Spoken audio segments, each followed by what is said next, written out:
somente de pão, mas de toda palavra da boca de Deus.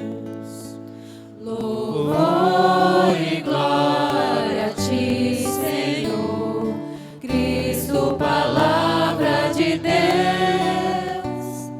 Cristo, palavra de Deus.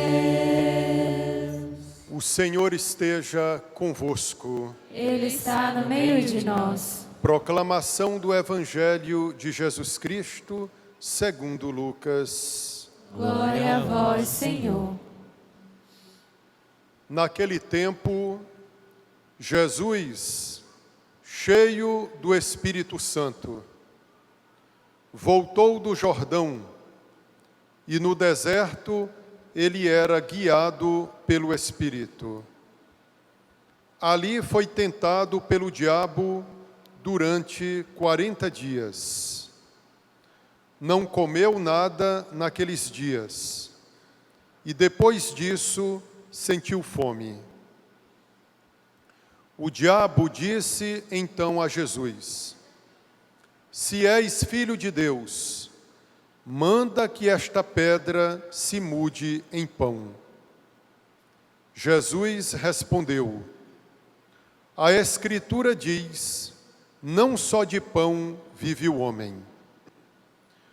O diabo levou Jesus para o alto, mostrou-lhe por um instante todos os reinos do mundo e lhe disse: Eu te darei todo este poder e toda a sua glória, porque tudo isso foi entregue a mim, e posso dá-lo a quem eu quiser.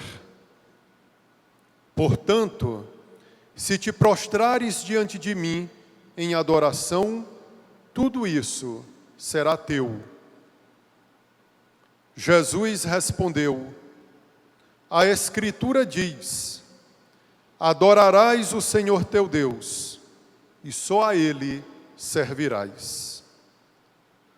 Depois o diabo levou Jesus a Jerusalém, colocou-o sobre a parte mais alta do templo e lhe disse: Se és filho de Deus, atira-te daqui abaixo, porque a Escritura diz, Deus ordenará aos seus anjos a teu respeito, que te guardem com cuidado.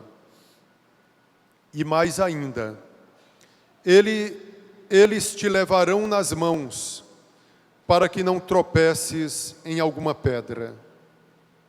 Jesus, porém, respondeu: A Escritura diz, não tentarás o Senhor teu Deus.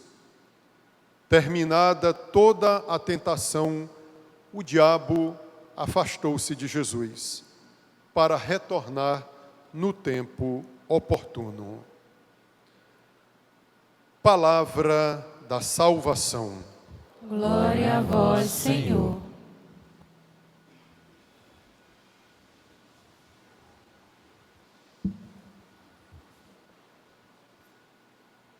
Nossa Senhora de Nazaré,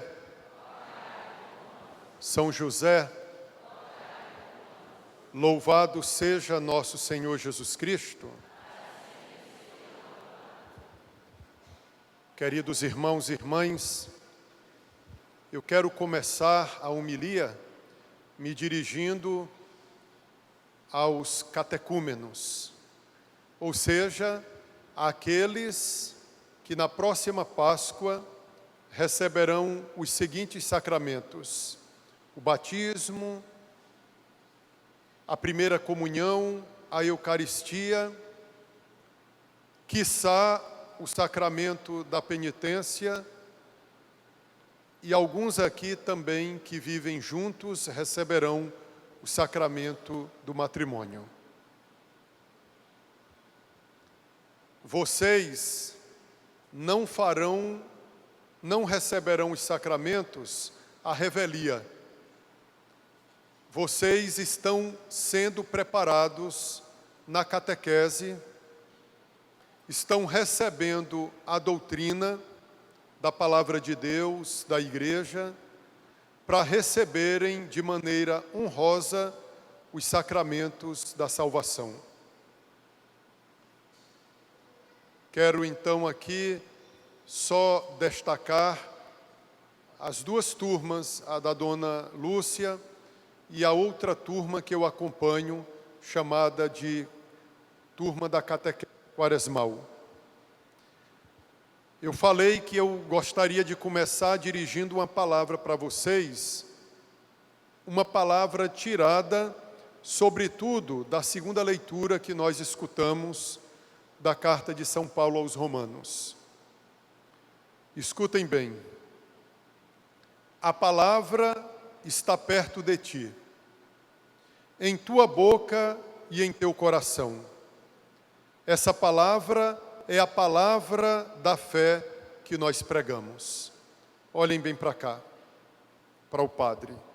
Vou repetir. A palavra está perto de ti, em tua boca e em teu coração. Essa palavra é a palavra da fé que nós pregamos. Entendam bem, essa palavra vocês receberam na catequese dos catequistas de vocês. Não só receberam, como continuarão a receber por mais alguns dias. Essa palavra deve estar no coração e na boca de vocês. Ou seja, vocês não devem guardar só para vocês o que vocês aprenderam, o que estão aprendendo. Aprendam a defender a fé de vocês, a nossa fé que é católica. A catequese está sendo bem feita, então essa palavra, a doutrina que estão sendo transmitidas para vocês, devem se enraizar no coração de cada um que está aqui. E sabem qual é o melhor lugar onde a palavra de Deus cria raiz e, portanto, nem o demônio, ninguém conseguem extirpar, tirar essa palavra, é justamente no coração. Não deixem que essa palavra ensinada na catequese fique só na superfície, na epiderme, mas que essa palavra seja aprofundada e, mais uma vez, eu ressalto, que ela esteja no coração e na boca de vocês. Ou seja, que a boca de cada um fale do que foi semeado no coração de cada um. Por isso, repito, a palavra está perto de ti, em tua boca e em teu coração. Essa palavra é a palavra da fé que nós pregamos. A catequista fala para vocês, o padre prega para vocês. Zelem, guardem bem os ensinamentos. E continua a segunda leitura. Se com a tua boca confessares Jesus como Senhor e no teu coração creres que Deus o ressuscitou dos mortos, serás salvo. Então, vocês, catequizandos, depois de alguns domingos, diante de toda a assembleia, professarão o credo que vocês decoraram, memorizaram. Mas lembrem que a fé não pode ficar só aqui, no mundo das ideias, no intelecto, na massa cinzenta. Eu falei agora há pouco que a fé tem que começar, sobretudo, do coração. Eu pergunto a vocês, ela entra por onde? Essa fé para chegar à minha alma, segundo São Paulo, ela entra por aqui. Por onde? Pelo ouvido. São Paulo que diz, olha, a fé entra pelo ouvido. Ele está dizendo assim, pela escuta. Será se vocês prestam atenção quando a catequista está ensinando? Será se vocês prestam atenção quando o padre está transmitindo também a fé? Para que Deus deu ouvidos para nós? Para escutar a sua palavra. Os discípulos de Emaús, e nós escutaremos essa história na Páscoa, quando ouviram Jesus ressuscitado, sem saber que ele já tinha entrado na vida plena, os ensinamentos sobre as Escrituras, que se referiam ao seu mistério pascal, o coração dos discípulos ardia de felicidade. Eles dirão isso depois. É por isso que o nosso coração fervia quando ele nos explicava as Escrituras. Quem de vocês se apaixonam por Cristo ao frequentarem a catequese? Então, na catequese, nós recebemos os ensinamentos para aprendermos a crer. Escutem bem o que eu vou dizer para vocês. A nossa fé, ela tem as balizas. Eu não posso crer em qualquer coisa. A nossa fé é bem demarcada, delimitada. Nós não podemos sair da linha. Não podemos sair pelas bordas, pelas tangentes. A nossa fé é bem delimitada. Nós não cremos em qualquer coisa. Nós cremos o que Deus revelou por meio do seu Filho Jesus Cristo e que é pregado na igreja católica, a única que Jesus quis, a única igreja que Nosso Senhor quis. Eu não posso crer em coisas pregadas fora da católica. Por isso eu digo a vocês, como nós somos exigentes na hora de crer, e tem que ser, como Tomé. Se eu não tocar nas suas chagas, geralmente a gente associa Tomé com a falta de fé. A gente vê em Tomé a imagem de um homem que não crê. Não. Tomé é a imagem do homem que não crê em qualquer coisa. Tomé só acredita se ele tocar nas santas chagas de Nosso Senhor, porque são as feridas de amor de Jesus que curam essas feridas nossas de falta de fé, de agnosticismo, de ateísmo. Fora das chagas, Senhor, não posso crer. Fora da tua humanidade, do teu santíssimo corpo, fora da tua divindade, Senhor, eu não posso crer. Se vocês deixarem de crer, vocês vão crer em qualquer coisa. Olha o paradoxo. Um escritor chamado Chesterton, um escritor inglês, que poderá ser beatificado, ele dizia assim: quando o homem não crê em Deus, ele crê em qualquer coisa. Quem frequenta a minha turma de catequese, eu falei isso nesses dias. Ultimamente, nesse mundo cada vez mais modernizado, nesse mundo que cada vez mais dá as costas à igreja, à verdade, ao evangelho, é um mundo que se perde em crendices, superstições. Vejam, todas as pessoas que dizem não crer em Deus, elas criam sua própria religião, o seu próprio jeito de crer, são supersticiosas.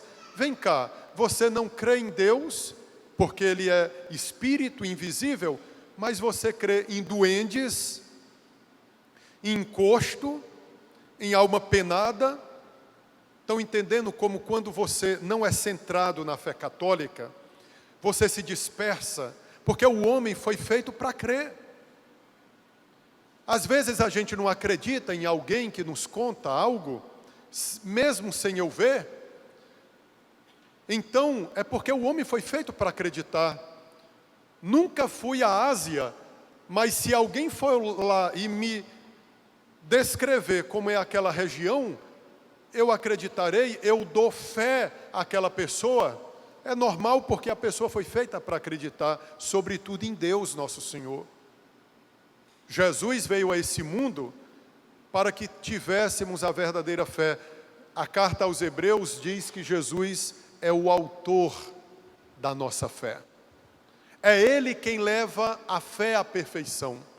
Por isso eu digo novamente a vocês, repetindo as palavras da segunda leitura: se, pois, com a tua boca confessares Jesus como Senhor, e no teu coração creres que Deus o ressuscitou dos mortos, serás salvo. Daqui a pouco eu vou perguntar para vocês, escutem só, para vocês catecúmenos, o que vocês pedem à igreja? Vocês vão me responder assim: Padre, nós pedimos a fé. Eu vou perguntar já para vocês no rito. E eu vou perguntar para vocês, e o que a fé dá para vocês? Padre, dá para nós a vida eterna. Ô glória! É a igreja quem me dá fé. É a igreja quem me dá fé. Agora há pouco eu falei, é perigoso acreditar fora da igreja.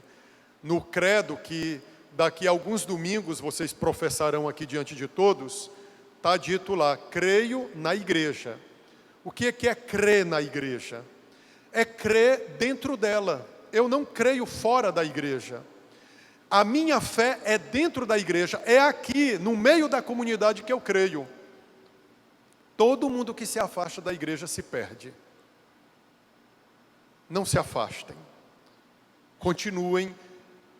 Esse itinerário que vocês iniciaram na catequese não vai terminar na Páscoa, quando vocês receberem os sacramentos.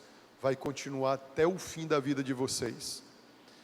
Depois que chegar no fim da vida, quando vocês derem o último suspiro, aí o caminho se abrirá para a vida com Deus, a vida eterna. Aí vocês verão, realmente, eu só cheguei ao fim e poderei agora entrar no céu porque eu vivi o batismo. Porque eu me confessei, porque eu me alimentei da Eucaristia, porque eu fui inundado do Espírito Santo no sacramento da Crisma, e porque eu não vivi no pecado com meu companheiro, minha companheira, eu casei no Senhor, com a bênção de Deus. Quem vive junto, por favor, se case, você que está no catecumenato. Receba a bênção de Deus, como diz São Paulo, quem se casar, se case no Senhor. Estão vendo como o católico ele vive mais a palavra de Deus? Porque eu já ouvi de gente que não é de igreja, que frequenta essas outras. Casamento que vale é no civil, pelo amor de Deus. Católico tolera casamento no civil por questões desse mundo, de garantias. Mas para nós, casamento civil fica em segundo lugar. Casamento mesmo é o matrimônio. Como é que o casamento é chamado na igreja? O sacramento do casamento, como é que ele é chamado na igreja? Matrimônio. Só existe em igreja católica. Nas outras aí existe casamento, mas não matrimônio. Eu vou ter que explicar na catequese o que é o matrimônio, de verdade. Você não sabe, você que é casado, homem e mulher, quem que você representa. Você não imagina que você, representa Cristo esposo e a mulher representa a igreja, a Virgem Maria, a esposa. São Paulo diz isso, na carta aos Efésios, capítulo 5. O marido deve amar a esposa como Cristo amou a igreja e se entregou por ela. E ele se entregou pela igreja no altar da cruz. Então, queridos irmãos, eu vou perguntar o que vocês pedem à igreja. A fé. E o que é que a fé dá para nós? A vida eterna. Quem não tem fé não vai se salvar, não. A carta aos Hebreus diz, sem a fé é impossível agradar a Deus. Então, queridos irmãos e irmãs, continuemos a nossa caminhada quaresmal. Nós ouvimos agora há pouco o Evangelho. Jesus deixou o Jordão, ele estava cheio do Espírito, e ele foi para onde? Para o deserto. E quem era que conduzia Jesus por aquele caminho? O Espírito. Eu já falei para vocês, Jesus é o modelo para nós. Ele se fez homem, isso também, para mostrar como deve ser a vida nesse mundo. Uma vida conduzida pelo Espírito para vencer as tentações. Depois que o pecado entrou no mundo, a terra se tornou arena. Como é que chama lá aquele lugar onde os boxeadores faltam se matar? Ringue, né? Sabe o que é o ringue? Pois esse mundo se tornou um ringue. O diabo vem para nos tentar. E nós devemos estar preparados para socar também o pai da mentira. Ele é muito sutil. O diabo, ele é esperto, mas nós somos mais do que ele. Jesus falou que os filhos das trevas são mais espertos que os filhos da luz. Foi uma chamada de atenção que Jesus nos deu. Vamos também ser inteligentes em desarmar o pai da mentira. Aqui no Evangelho, Jesus quis passar por essas tentações, porque Jesus não é tentado como nós. Ele não tinha pecado. Nós temos. Veja como nós somos tentados no deserto da vida. Quantos de vocês aqui, nós fizemos propósitos para a quaresma do ano passado e a gente não conseguiu cumprir? A gente caiu. A vida é isso, esse cair e levantar-se. Não podemos ficar caídos. Olha o tanto de chance que Deus nos dá. Até o fim da vida, Ele vai nos dar chance, mas vai ter uma hora que a conta vamos ter que pagar, se a gente continuar nesse vício de cair porque queremos. Podemos até cair, inadvertidamente, por um descuido, mas a gente não vai cair porque a gente se joga.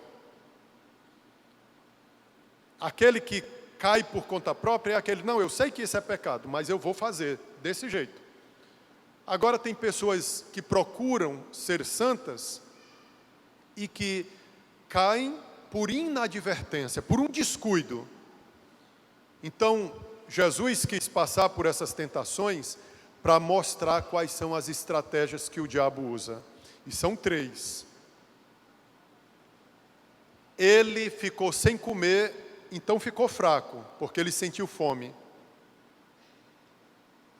Eis uma hora, então, que o diabo pode se aproximar do homem, quando ele se sente débil. Então, não era melhor Jesus ficar de barriga cheia, para não sentir fome e o diabo não se aproximar dele?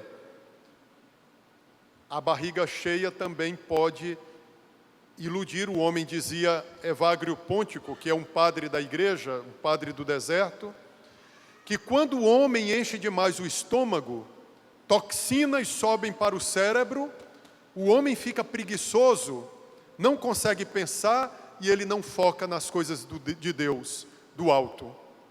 Bucho cheio e também vazio são terrenos para tentação. Mas Jesus quis ficar de estômago vazio para que o diabo se acercasse dele. O diabo não se aproximaria de Jesus se não fosse nesse momento de fraqueza. Porque Jesus era Deus, ele sabia.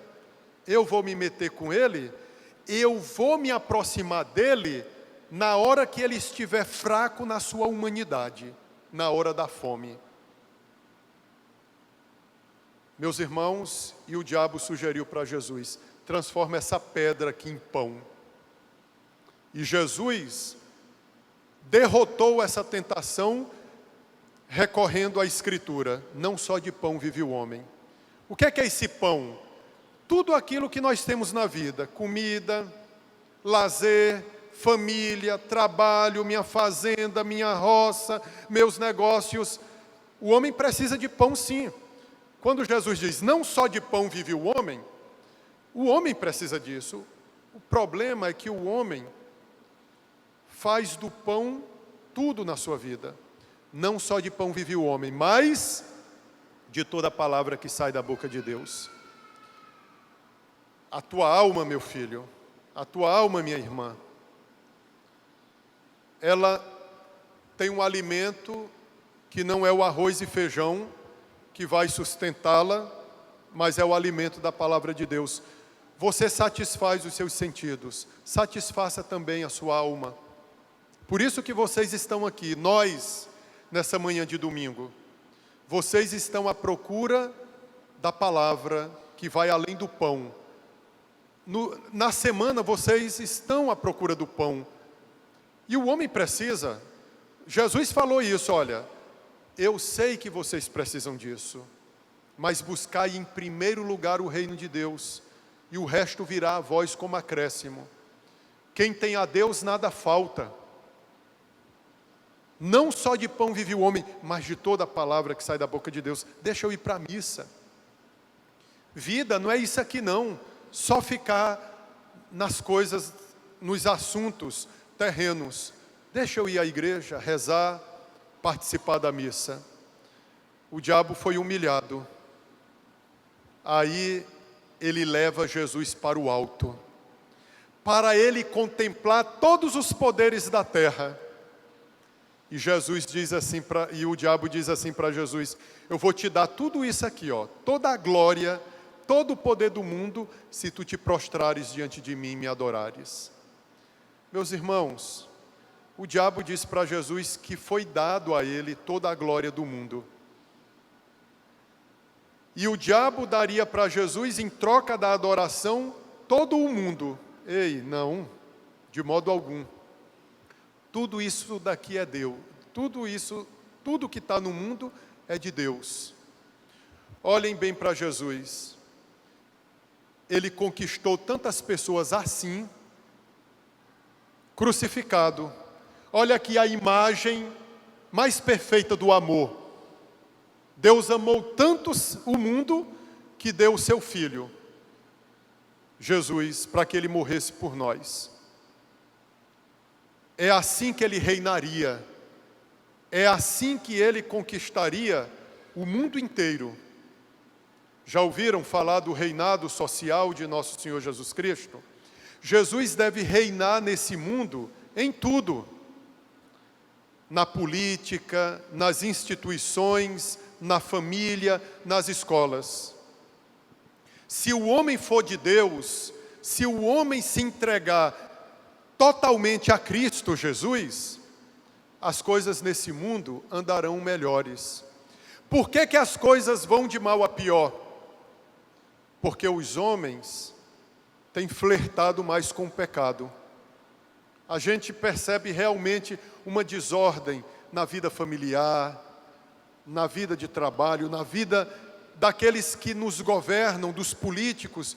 Quanta desordem, mas porque eles estão servindo mais a Satanás do que a Cristo. Jesus, meus irmãos, ele quer reinar aqui também nesse mundo. Esse mundo é dele, não é do diabo não. Jesus, quando não adorou Satanás, mas repeliu essa tentação, dizendo a Satanás, só se deve adorar a Deus, só a ele se deve servir. Jesus queria dizer ao diabo, eu não vou conquistar o mundo pela espada, a ferro e fogo. Eu não estou desesperado, eu vou reconquistar o mundo, porque isso aqui é meu. Isso aqui não é teu não, diabo, isso aqui é meu. E eu vou reconquistar tudo isso aqui pelo amor. Meus irmãos, a luta continua. A luta continua. O diabo continua achando que isso aqui tudo é dele. Mas o homem tem que dizer, por amor a Cristo, não senhor, isso não é teu não.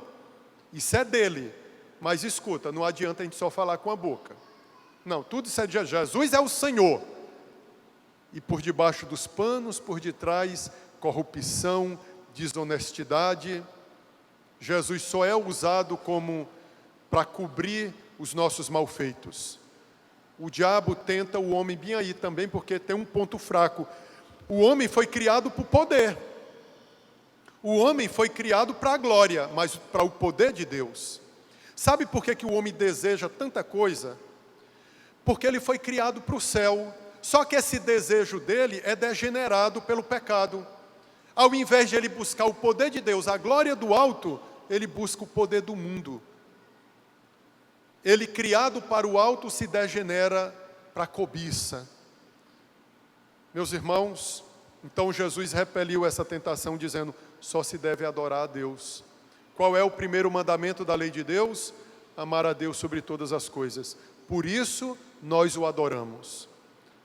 Amamos a Deus adorando. Ele é o único Senhor e o único Deus. O diabo, sendo humilhado nessa primeira tentação, ele dá a última investida. A terceira. Ele leva Jesus para o ponto mais alto do templo e manda Jesus se jogar lá de cima, porque Deus tinha que segurá-lo na queda. Ele citou o salmo que nós cantamos agora há pouco, o 90, o Salmo 90. Deus não está dizendo lá que ele vai segurar o seu eleito? Prova a Deus agora. Quantos de nós também queremos provar a Deus? Né? Não, eu tenho fé, então não tenho que ter doença, a minha vida tem que ir bem. Às vezes a gente só crê se as coisas estiverem bem para nós. O diabo quer dizer assim, olha, te joga daqui de cima para baixo, e todo mundo vai ver Deus te aparando, e eles vão crer em ti. Eles não vão acreditar em ti assim. Eles vão acreditar em ti, te vendo flutuando, porque Deus te segurou. E Jesus repeliu essa tentação com a palavra da Escritura. Não tentarás o Senhor teu Deus. Sabiam que esse salmo que o diabo usa, era usado pelo povo de Deus para exorcizar o diabo? Agora o diabo quer usar esse salmo para exorcizar Jesus. Olha a inversão das coisas, dos valores. O diabo sempre quer estar acima de Deus, de nosso Senhor Jesus Cristo. Meus irmãos, Jesus não escolheu o caminho do espetáculo.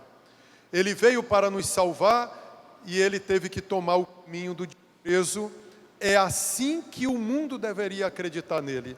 Quando ele estava crucificado, olha como termina o Evangelho, que o diabo deixou Jesus para voltar no tempo oportuno. E ele voltou. Quando Jesus estava crucificado, as pessoas não sabiam, mas estavam representando o pai da mentira, quando diziam assim para Jesus, tu não és o Filho de Deus? Bora, desce da cruz, para que creiamos em ti. Nós caímos nessa terceira tentação, quando queremos um cristianismo da prosperidade. Vocês sabem onde tem um cristianismo, entre aspas, porque para mim é uma aberração de cristianismo. Vocês sabem onde encontrar esse tipo de cristianismo. Sem cruz, que não fala naqueles valores assumidos por Jesus para combater o mal. A pobreza, segundo o Evangelho, não estou falando de miséria, a pobreza de espírito, em espírito, a obediência, que o diabo não é obediente, o celibato, a virgindade, tudo que o mundo não gosta. Jesus, ele veio para a briga, então, para repelir Satanás, ele tinha que vir assim, pobre, obediente e virgem. Imagine Jesus todo-poderoso, ele podia passar a sacolinha pedindo a oferta que todo mundo ia colocar. A vida de vocês vai mudar. Deem a oferta, o dízimo, e vocês vão enricar, vão trocar de casa todo ano e vão ter o carro do ano. Jesus falou dessa maneira? Pelo contrário, ele falou até em vender todos os bens e dar aos pobres. Ele vivia com o suficiente. Gente, tem gente aí usando o nome de Jesus, a Bíblia, como o diabo, na segunda tentação, na terceira, né? Gente que usa a Bíblia, e até o nome de igreja, e o nome de Jesus, para enganar as pessoas. Olha, não é na igreja católica não, aquela igreja idólatra, é aqui. Você vai trocar de carro, vai ter saúde. O Deus deles é o dinheiro, é o dízimo, entre aspas. Cuidado, para não cairmos nessas armadilhas. Jesus já nos mostrou o campo minado que é o mundo. Tem vários aí pontos perigosos, mas já foi mostrado. Mas mesmo assim ainda caímos, como dizia Dom José, ou basta lá, né? A gente sabe, Jesus, todo ano a igreja lê esse evangelho, e a gente continua tombando, caindo. Então, que essa quaresma não seja um teatro, mas seja uma verdadeira preparação para a nossa ressurreição espiritual, apontada pela ressurreição de Cristo. Amém? Louvado seja nosso Senhor Jesus Cristo. Para sempre seja louvado. Eu convido agora os